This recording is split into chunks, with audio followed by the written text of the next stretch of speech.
Winter in Scranton, Pennsylvania, is always colder than people remember. The sky turns to ash, the trees stand bare and brittle, and mist from Lake Lackawanna drifts like cigarette smoke, clinging low to the ground. On Linden Street, the little house at number 112 still glows with a faint yellow light every evening, spilling softly through the front window.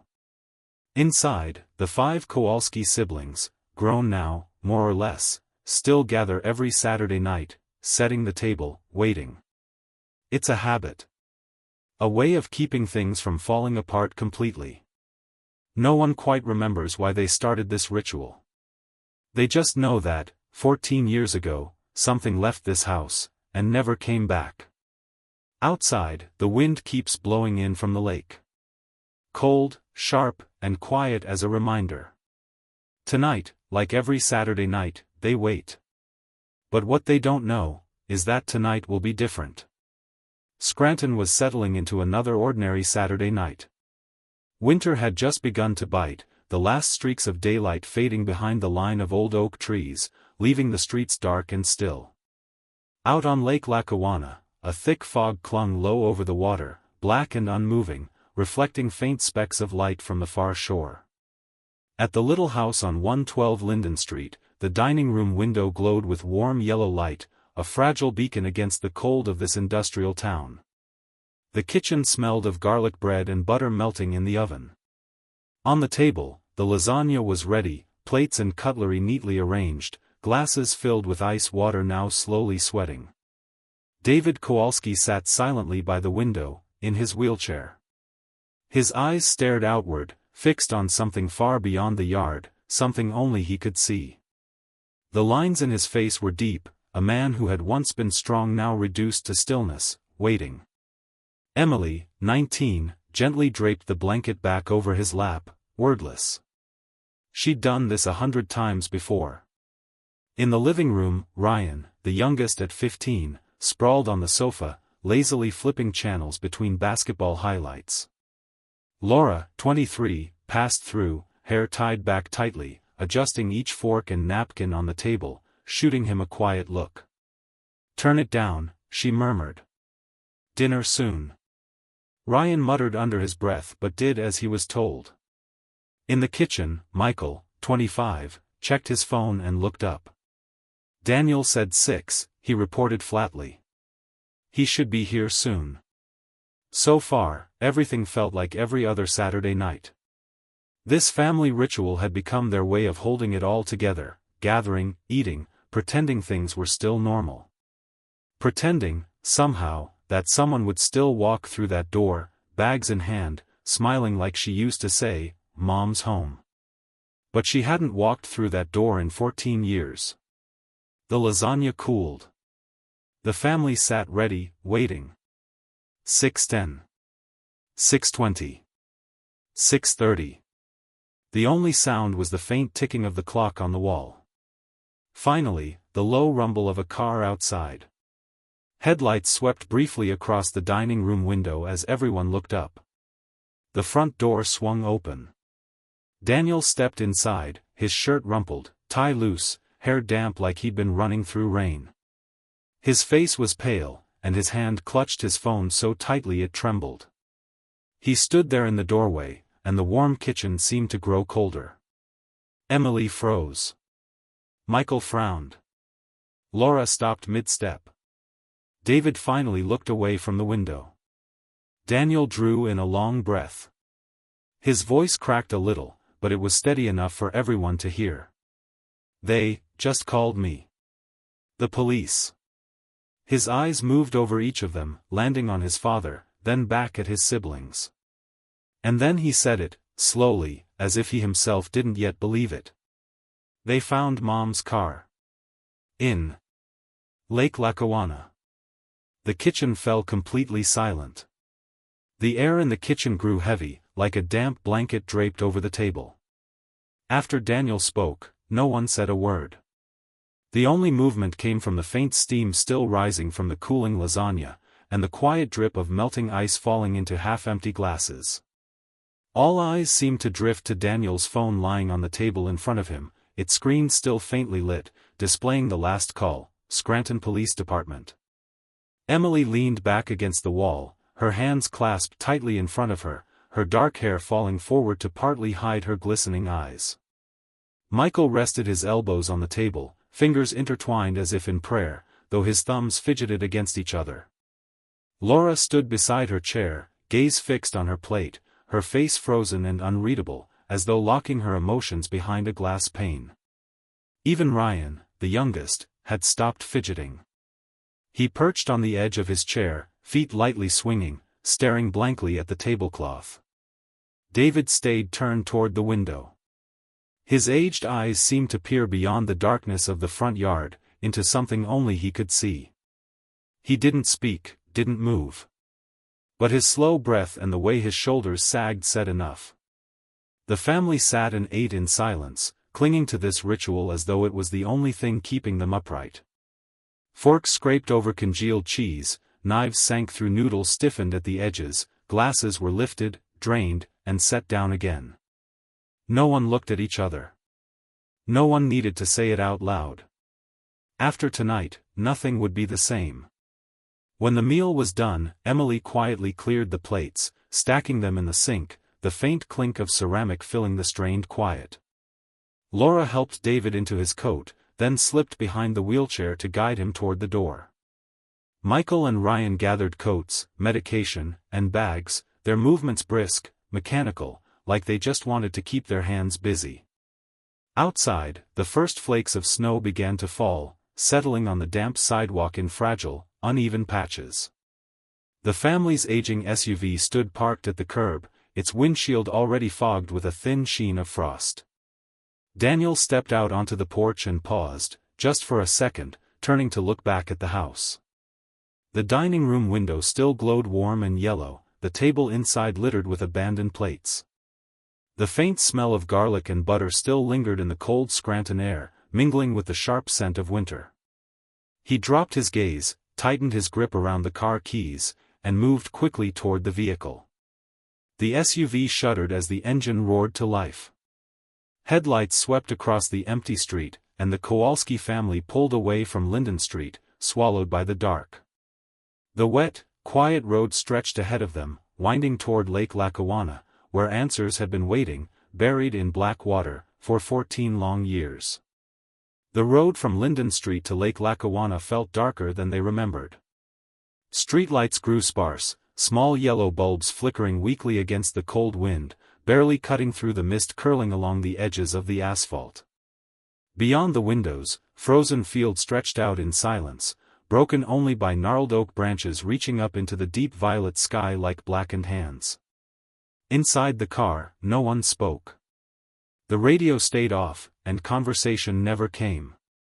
There was only the steady swish of the wipers clearing away fog and the soft hiss of the tires on the damp road. Emily sat beside her father in the front, her hand resting lightly on the seat back, her eyes fixed ahead yet unfocused. Laura leaned her head against the window, lips pressed thin, her breath fogging the glass. Michael gripped the steering wheel tightly, glancing down at the speedometer from time to time. Ryan, the youngest, sat curled up in the back, his hands knotted in his lap, head bowed like he was praying.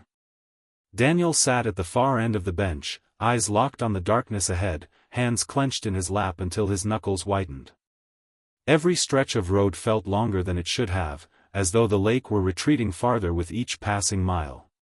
When they turned onto the narrow access road leading to the shore, the darkness deepened. Streetlights disappeared entirely, leaving only the pale beams of their headlights carving through the fog. Faint tire tracks etched in the wet dirt gleamed dimly with puddles reflecting the weak light. And then, at last, Lake Lackawanna emerged, a black stain on the horizon. The water lay still, veiled in mist, its edge impossible to distinguish. On the muddy ground ahead, clusters of blue and red emergency lights blinked faintly through the haze, like fireflies caught in a storm. Michael eased the car to a stop. The engine ticked softly as silence settled over them. No one moved at first. They just stared through the windshield at the faint figures clustered by the water, police officers shifting beams of flashlights back and forth, their outlines ghostly in the fog. A heavy crane loomed at the shoreline, its steel cable taut, humming faintly as it strained. The crane's engine growled low, breaking the hush, and slowly the cable reeled in. From the black water, something heavy began to rise, a battered, mud-caked corner of pale metal. The front end of a silver sedan breached the surface, warped and filthy, draped in lake weeds and dripping dark silt. Still no one moved. Emily's fingers dug into the doorframe until they whitened. Laura stared at her feet, hair falling forward to shield her expression. Ryan slipped quietly out of the car, standing at the edge of the gravel, eyes wide, unmoving. Michael's hands clamped so hard on the wheel his wrists trembled. Daniel was the first to open his door. The cold hit him full in the chest, sharp and damp, heavy with the smell of mud and stagnant water. He drew a long breath and stepped forward toward the barrier tape, his shoes crunching softly over the gravel. A flashlight beam swung over him for an instant, then dropped away. One officer gave him a faint nod, motioning him closer. He stopped a few feet from the shore, staring up at the car, his mother's car, dangling from the cable, dripping onto the lake below. The license plate was still legible. There was no mistaking it. A chill ran through him, deeper than the winter air. Behind him, he heard the faint squeak of his father's wheelchair wheels grinding over the frozen ground. David had come out too, Emily and Michael pushing him forward. He lifted his head to see, his hollow eyes reflecting the dim red and blue lights. They glistened faintly, but no tears fell. Only the quiet, raw ache of a man who still hadn't stopped looking for her. Everything fell silent again, except for the steady drip of water and mud from the car, falling back into the black lake below, sending faint ripples out into the darkness. The Scranton night had never felt so dark. When the car was finally pulled clear of the water, the groan of metal filled the foggy air. Its body was slick with mud, patches of silver paint flaking off, the windows dull and streaked with moss and lake weeds. Water still dripped steadily from the undercarriage, falling back into the black lake below and vanishing into quiet ripples. Daniel stood with his shoulders slightly hunched, eyes fixed on the car as it hung suspended from the crane. In his mind he saw himself at 7 years old, running to the door to greet his mother coming home from the store, the car parked neatly in the driveway, her smiling face appearing as she stepped out, hands full of grocery bags warm with fresh bread. But here there was no smile waiting. Only a hollow, cold shell of metal, emptied of everything it once carried. The officers worked quietly around him. Someone stretched another line of yellow tape. Someone else took photographs, voices low and clipped. Flashlights swept over the car's grimy surfaces, pausing now and then at a detail. No one offered an explanation yet, but their careful, deliberate movements spoke volumes. David was wheeled closer, stopping just behind the barrier. He leaned forward slightly, his eyes dark and sunken, following every motion at the scene. Emily still held his hand tightly, her fingers icy cold. Ryan stood behind them all, his hands shoved deep in his pockets, his face pale and stiff. One officer crouched by the driver's side, shining his light into the interior for a long time before carefully pulling out a plastic evidence bag, wet and cloudy. He held it up briefly, spoke a few quiet words to a colleague, then tucked it away. They kept working, lifting the floor mats, prying open the glove compartment, collecting whatever scraps they could find. Daniel caught a fleeting look from one of them, a glance that seemed to register something, but he turned away before Daniel could read it. No one spoke. The silence thickened, and the smell of mud and stagnant water grew sharper, filling the air. Laura drifted closer, standing just behind Daniel now, her eyes locked on the car, her lips pressed into a thin, pale line. Michael stayed a few paces back, arms crossed, holding himself like he expected a blow. After what felt like forever, one of the detectives finally approached. His voice was low and steady, meant only for the family. He told them no remains had been found inside the vehicle. Just a handful of personal belongings, a set of keys, a faded photograph, a few water-damaged papers. Daniel heard the words clearly, but they barely sank in. No one was inside. She wasn't there. He couldn't tell if that thought made him feel relief, or despair. The wind off the lake picked up, whistling through the trees, stirring the mist into heavier curls. Flashlight beams kept sweeping over the warped metal and dripping undercarriage, over and over, as if they too were still searching. The family stood together, watching as the car hung above the shoreline, a ghost dredged up from the lake bottom, carrying with it pieces of a past they'd all tried, in their own ways, to forget. And in the hearts of each of them, the same quiet, aching question rose like a tide. Where had she gone? When the car was lowered onto the muddy bank, the rescue crews and officers began packing up the scene. The steel cable went slack, the crane's engine shut off, and a hush settled over the shore, broken only by the faint drip of water and the wind rattling through the trees. The Kowalski family remained there a little longer, eyes fixed on the warped, mud-smeared car as officers sealed evidence bags and loaded them into waiting patrol cars. No one urged them to leave, but no one said anything either. A young officer gave Daniel a quiet nod, a subtle signal that it was time to go. Daniel stepped back at last, gaze still locked on the car, then turned toward his father. David still stared at the disturbed black water where the car had come from, his hands gripping the armrests of his wheelchair, the rim streaked with mud. Emily held his hand tighter, as if begging him to stop looking, or maybe just to stay present. Michael finally placed a firm hand on Daniel's shoulder and steered him toward the SUV. They climbed back in one by one without a word. The engine thrummed to life, the headlights swept once more over the shoreline, catching the silhouette of the hanging car for a final moment before they turned and pulled away from Lake Lackawanna. The Scranton night was bitter cold, and the faint smell of lake mud still clung to the car as they drove back toward downtown. The Scranton Police Department sat on the main street, a weathered old building with worn stone steps and a flickering neon sign above the door. A waiting officer ushered them in. The only sounds inside were the faint squeak of David's wheelchair over the tile, a few distant phones ringing, and murmured voices of the night shift. Daniel was led alone into a small room, 4 pale walls, a steel table, and 2 chairs. On the table waited a thick, dog-eared file folder, stamped, Kowalski, Katherine, missing person file. He ran his fingertips lightly over the cover, feeling the paper soft and fraying from age. An older detective stepped in, likely the man who'd called him. Without a word, he set a manila envelope on the table and slid it across to Daniel. Inside was a stack of evidence sheets, an inventory of items recovered from the car, his mother's driver's license, a faded, folded family photograph, a few smudged receipts, and a lease agreement for a warehouse unit in South Scranton. Signed under the name Elizabeth Carter. Daniel froze on the lease. The signature caught his breath, that unmistakable tilt to the K, the looping flourish she'd always used on his permission slips as a child. He read the name again, Elizabeth Carter.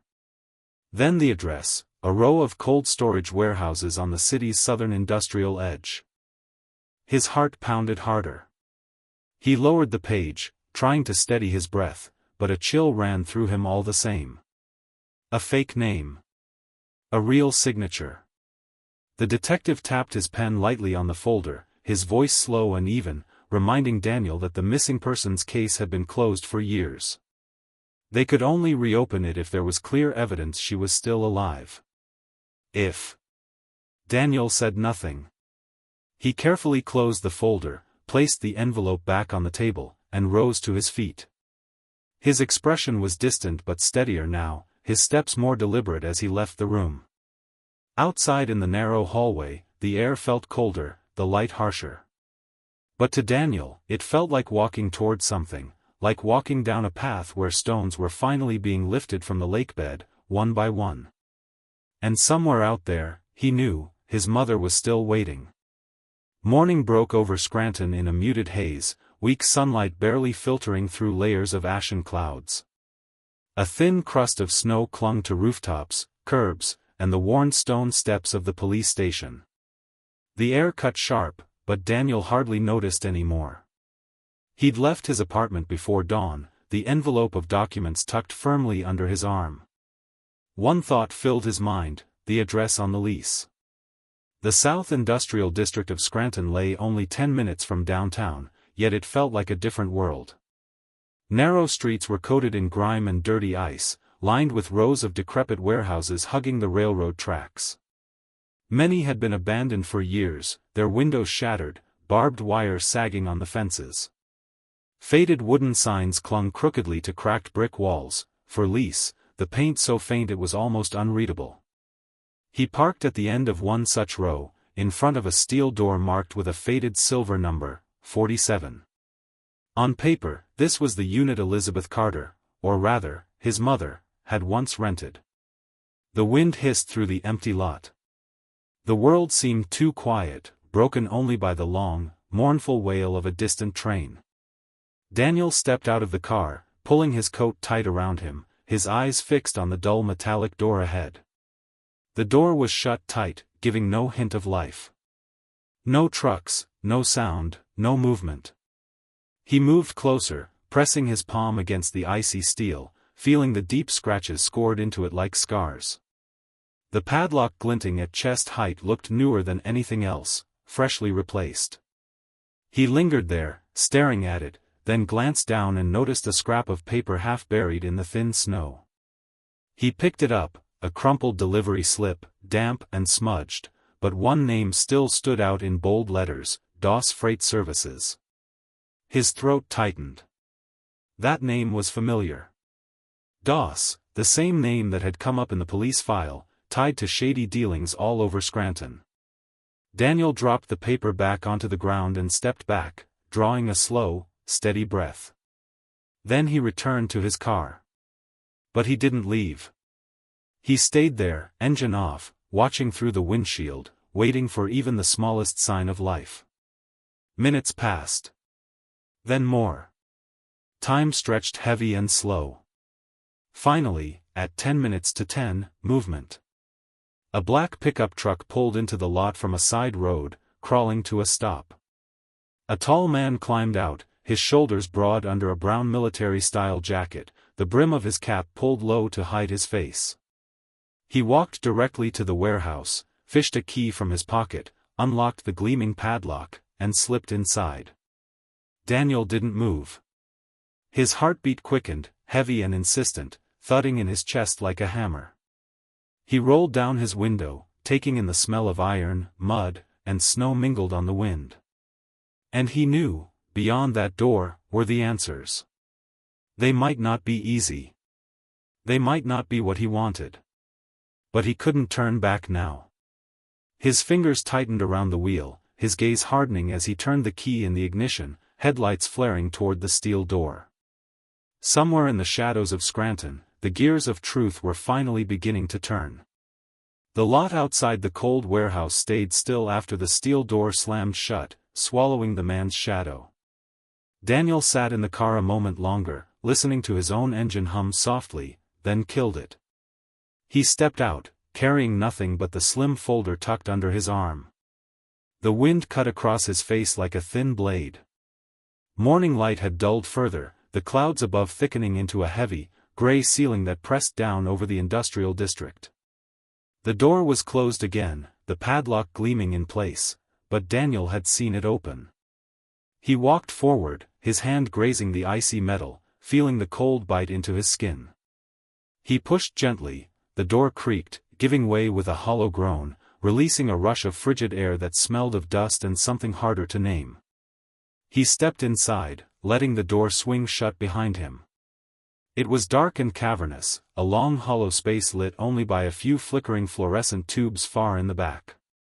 The concrete floor was freezing, scattered with damp boot prints and bits of trash. On either side stood rows of steel shelving, mostly bare, their surfaces thick with dust. A few sealed wooden crates sat here and there, unmarked. His footsteps echoed through the vast emptiness, each one sharp in his chest. Every step seemed longer than the last, every shadow ahead darker, deeper. At the far end, light shone brighter. A smaller room, walled off by frosted glass panels, glowed faintly from within. Through the cloudy glass he saw the man from earlier, his back turned, leaning over a cluttered desk. Beside him, a computer screen glowed an eerie blue. Daniel froze, tucking himself behind a column, watching. The man picked up a phone, spoke into it in a low monotone, then hung up. He opened a drawer, rifled through papers, and finally pulled out a large manila envelope, sealing it carefully before disappearing through a second door at the back of the room. Daniel waited, heart hammering, then moved closer. His steps were slower now, deliberate, quiet. The glass room was empty now, the door left slightly ajar. The desk was strewn with papers and folders. The computer screen still glowed, displaying a long list of names and numbers. Daniel scanned the lines, and there it was, fourth from the top. Katherine Kowalski, Elizabeth Carter. Next to it, a string of numbers, and a short note, Transit Hold, Eastern Horizon. He inhaled sharply. That name. That ship. His eyes skimmed down the list. Other names appeared below hers, each paired with the same haunting note, Eastern Horizon. His hands felt cold, his chest tight, as if the entire warehouse had dropped another 10 degrees. Somewhere out there, this machine was still running. And his mother might not be lost yet. He glanced toward the door Ronald had disappeared through, then back to the screen. In the bitter chill of the warehouse, Daniel felt his body tighten, every nerve on edge, ready. Here, he'd found something. But this was only the beginning. Daniel left the cold warehouse as dusk settled over Scranton, the last weak band of light stretching across the rooftops in a tired yellow glow. He got back in the car, sat for a moment, gripping the wheel until his knuckles whitened. The words from the computer screen replayed in his head, Transit Hold, Eastern Horizon. He started the engine, pulling slowly out of the industrial lot, the chill of the warehouse still clinging to him like frost. Instead of heading home, he turned toward the Scranton docks, a sprawling container terminal alive with clanging steel and glaring floodlights. As he got closer, the air grew heavier, sharp with salt and diesel. At the port gates, yellow security lights swept over lines of stacked containers and the towering silhouettes of cranes. Daniel parked on a patch of dirt near the chain-link fence, shut off the engine, and rolled the window down. He scanned the wharf beyond the fence, eyes combing through the organized chaos. Inside, the atmosphere was brutal but efficient, forklifts weaving between stacks, cranes lowering massive containers with shrieking metal groans, the long wail of a ship's horn cutting through the wind. He stepped out of the car and approached the fence, hands buried in his coat pockets, eyes fixed on the piers. And then he saw it. A massive ship, black-hulled, with the name Eastern Horizon stenciled in white across its side, sat moored some 100 meters away. Long and low, its deck lights glimmered faintly through the fog, and faint shadows moved along the rails. It didn't bustle like the other freighters. It just waited, quiet, patient, somehow wrong in its stillness. Daniel stood watching. A black pickup rolled up inside the port, stopping at the base of the pier. 3 men in dark jackets got out, spoke quickly, and began unloading unmarked wooden crates onto a conveyor leading up into the ship's hold. Daniel narrowed his eyes. No markings. No paperwork. Too precise, too quiet. His fingers tightened around the chain-link fence, palms stinging from the cold steel. His mother's name had been listed on that manifest as being on hold here. And now this ship, here, waiting, swallowing nameless cargo into its belly. The wind whipped harder, flinging briny air against his face. Daniel stepped back, his mind reeling. He walked quickly back to the car, popped the trunk, and pulled out the file, flipping to the lease form, then to the printout of names from the warehouse computer, all with the same chilling note, Eastern Horizon. He crumpled the paper slightly in his hand, lowered the window, and took a long breath. The lights of the ship glittered coldly in his eyes. If he stood still, if he let it leave tonight, everything would vanish back into the dark, just as it had 14 years ago. From far across the harbor, the ship's horn wailed, long and low, dragging a shiver through his spine. Daniel inhaled deeply once more, tucking the folder back into his coat. His eyes never left the ship. He knew, tonight, he had to follow it. The night wind off the harbor cut like a blade, sharp with salt and diesel, whipping across the pier as waves shimmered under the yellow lights along the dock. The black hull of the eastern horizon loomed in silence, its white letters stark against the dark steel. Daniel crouched behind a stack of containers, watching the deck. Men in dark jackets moved purposefully, hauling unmarked crates up into the ship's hold. Nearby, the same black pickup sat idling, its interior light casting a faint glow behind fogged glass. He gripped the edge of the container, his pulse hammering, his eyes locked on the ship. In the cold warehouse, his mother's name had been tied to this vessel. 14 years gone, and every trail now led here. A low horn split the night, a long mournful wail that sent a shiver through the steel rails beneath his feet. Deck lights shifted, signaling departure. Time was running out. Daniel took a steady breath and stepped out from his hiding place, striding along the fence. He slipped through a side gate while the guard's back was turned, melting into the workers' shadows amid the din of the docks. The gangway dropped with a dull clang, stretching from pier to deck like a quiet invitation. He walked faster now, the wind tearing at his coat, his eyes fixed on the cold white letters etched into the hull. At the base of the gangway, a figure stood waiting. Ronald. The man from the warehouse. They faced each other in silence, the roar of the harbor fading around them. The salt stung Daniel's cheeks, but he didn't stop. Ronald stared at him for a moment, then slowly turned, walking up the ramp without a word, disappearing into the dark of the ship. Daniel stood at the foot of the gangway, looking up at the ship's towering side, its name glinting in the light. Somewhere beyond those steel walls, she could still be there, weary, waiting for someone to find her. He drew one last breath, laid his hand on the frozen rail, and stepped onto the first plank. The ship's horn bellowed again, low and long, rattling the harbor as the water churned below. The lights of the dock began to blur in the fog. Somewhere out beyond the horizon, the ship would carry him to the truth. And for the first time in 14 years, he felt no fear. Only resolve.